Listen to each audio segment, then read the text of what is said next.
ایک گھنا جنگل، شام کا وقت، سورج کی کرنیں پتوں کے درمیان سے چھن چھن کر زمین پر گر رہی تھیں۔ قریب ایک ندی بہہ رہی تھی۔ اس جنگل کے کنارے ایک چھوٹا سا گاؤں تھا جہاں عالیہ نام کی ایک حسین لڑکی رہتی تھی۔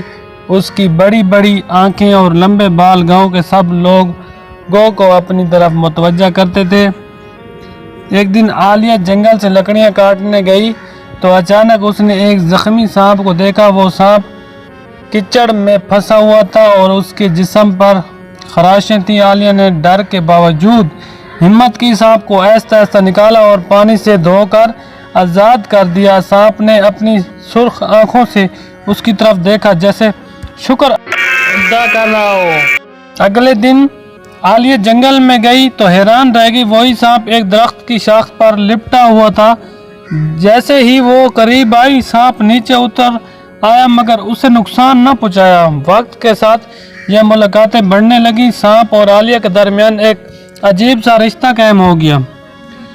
عالیہ باتیں کرتی تو سانپ خاموشی سے سنتا۔ کبھی وہ ندی کنارے بیٹھ جاتی، کبھی پھول توڑتی اور سانپ اس کے گرد گھومتا رہتا۔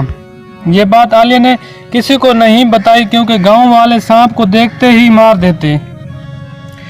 کچھ سال گزر گئے، عالیہ جوان ہو گئی اور اس کے والدین نے اس کی شادی طے کر دی۔ گاؤں کے ایک نیک دل اور محنتی لڑکے عاصم سے اس کا نکاح ہونا تھا۔ جب عالیہ نے یہ خبر سانپ کو جنگل میں بتائی تو وہ عجیب طرح سے خاموش ہو گیا، پھر آہستہ آہستہ اس کے قریب آ کر اپنا سر جھکا دیا جیسے الوداع کہہ رہا ہو۔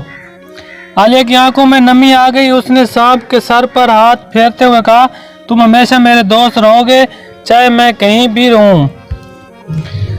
گاؤں میں شادی کی دھوم تھی۔ عالیہ دلہن بنی ہوئی تھی اور ڈھول کی تھاپ پر خوشیاں منائی جا رہی تھیں۔ شادی کے بعد عاصم عالیہ کو اپنے گھر لے آیا۔ رات کے پچھلے پہر جب عالیہ کمرے میں اکیلی تھی، اچانک کھڑکی کے پاس کچھ ہلا۔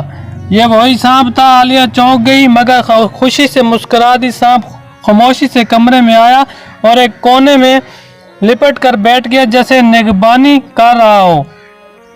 دن گزرتے گئے، عالیہ اور عاصم کی زندگی خوشیوں سے بھر گئی لیکن سانپ کے ساتھ بھی برقرار رہا۔ عالیہ روز رات کو سانپ سے باتیں کرتی اور دن میں وہ گھر کے آس پاس رہتا۔ عاصم میں شروع میں ڈرا لیکن جب دیکھا کہ سانپ کبھی نقصان نہیں پہنچاتا، وہ بھی مان گیا کہ یہ کوئی عام رشتہ نہیں۔ گاؤں والے کبھی کبھار سانپ کی جھلک دیکھ لیتے مگر کسی کو نزدیک آنے کی ہمت نہ ہوتی۔